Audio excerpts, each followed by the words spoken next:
to looking at tigers, getting their heads cut, their legs cut, farming it, breeding it, going through in jeeps, throwing chickens on them, spitting at them, throwing stones on them. You can do whatever you like at them, but that's not the world I want to live in. So I'm not a propagator or supporter of it. There's one more thing you have to remember, that before a cub turns 2 years old, you've got to feed it an awful lot of meat, which costs an awful lot of money. So when you farm a tiger, it's going to cost an awful lot of per kilo meat. It's much cheaper to buy a bullet or use a scooter wire for a snare. So if you create a demand for tiger meat, you don't have enough human beings on earth to protect wild tigers. They'll be wiped out before you can say tiger. Well, 1 minute. You've already answered that, so who's the next one? There you go. Hi, I was just wondering if you think inbreeding is an issue given how spotty some of the reserves are and the corridor issues, and if it's not now, if it will be in the future? I'm sure it will be in the future, but we have no way out of that except what's happening now. And I think, therefore, we need to be really careful. Therefore, I'm suggesting a lot of independent experts join hands with field directors and forest officers, because we are moving tigers from one place to the other, and we better get the DNAs and everything absolutely right. So it will be an issue, but we don't know of this issue in the wild as such. But since we have a lot of islands where tigers are, and since our dear government in all its wisdom has not found the way to connect the corridors, and now it's becoming more and more difficult, and you won't be able to, this will be an issue in the future. And we require a lot more scientists to work with forest departments who look after these places as equals, to make sure that we do the right thing. Thank you. Yeah, hi. My name is Arindam. So there is this quote that goes, only after the last tree has been cut down, only after the last river has been poisoned, and only after the last fish has been eaten, will man realize that money cannot be eaten.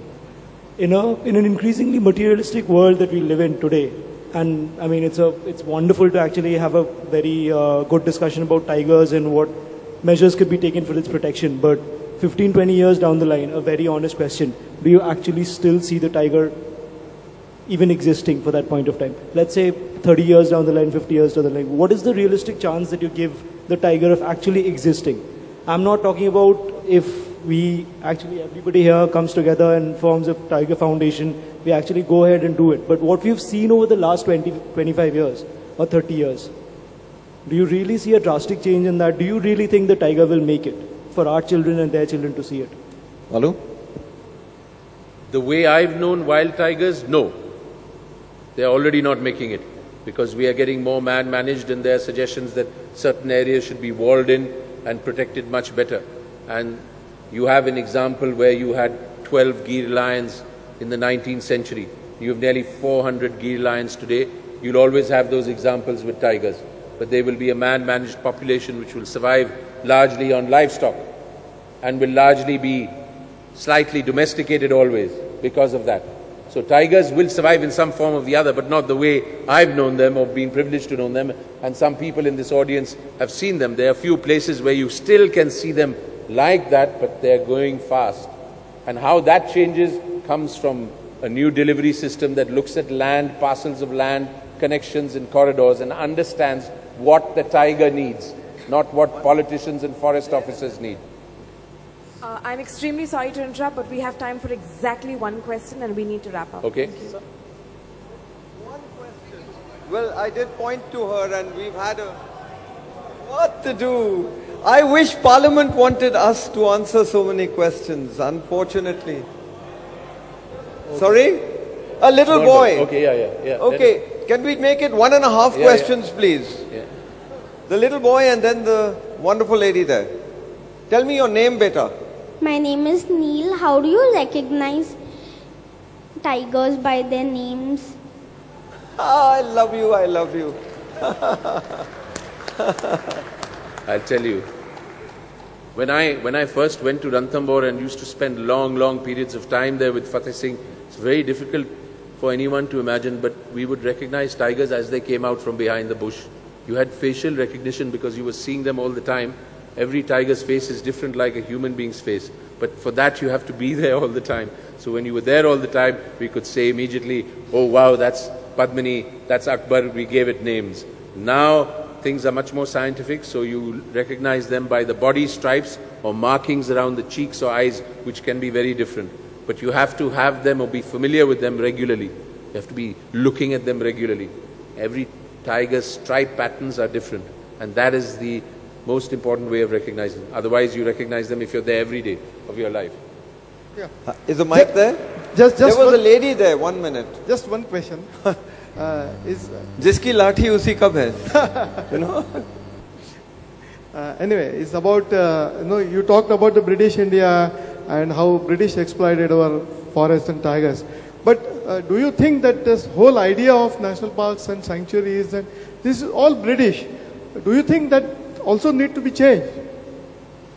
So what would you suggest? You're suggesting there should be no national parks, or you're asking only? Yeah, I'm asking only that, Okay. see, I think national parks and sanctuaries also started. that was a British idea. It was a British idea, but the Americans had that idea in terms of how they protected their areas. It's not some original idea. It's about protecting a bit of land, how you give it the best protection.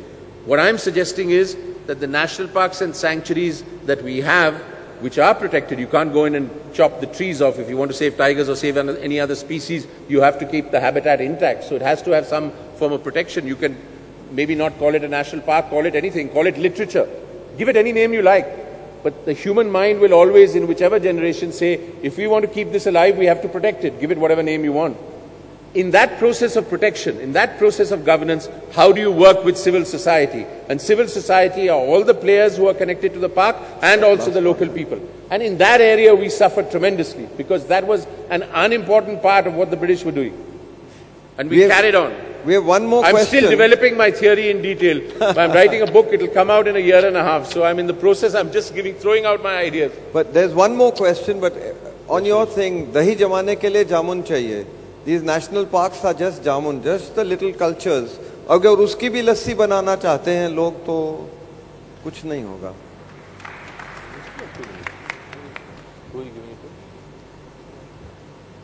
The last question. That's the last question. The lady there. Oh, all right, good. My question is for both Mr. Sehgal and Mr. Thapar. Do you think there's just a slight possibility that the tiger may be as common as it was like 30 years ago? You think the tiger will be as common as it was 30 years? It requires a miracle. So you can see I'm not saying no, because this world can always surprise you by things that happen. And I think that with a little wisdom and our pressures and how we get our first models on, and as I say, I think Bittu and I were talking earlier today, our first job is to appoint one director of a national park who's not a government officer. If we do that, you'll see a whole new thinking emerging in terms of how we partner with the best in government and how we partner with the best outside government.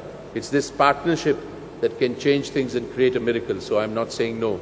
Something could happen, but it depends on these Aam Aadmi Party, miracle. So anything is possible. Well, I'd put it to you like this. No, I'm too old. I'm not becoming My that. answer to you is yes, I think it can happen.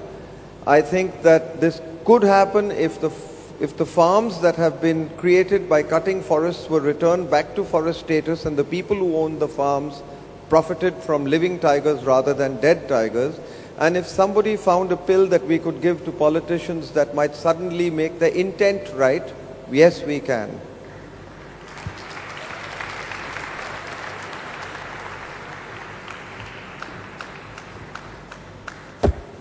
Thank you, Valmik and Bittu, for this wonderful, informative session. Both our panelists will be available outside for a book signing session. Thank you.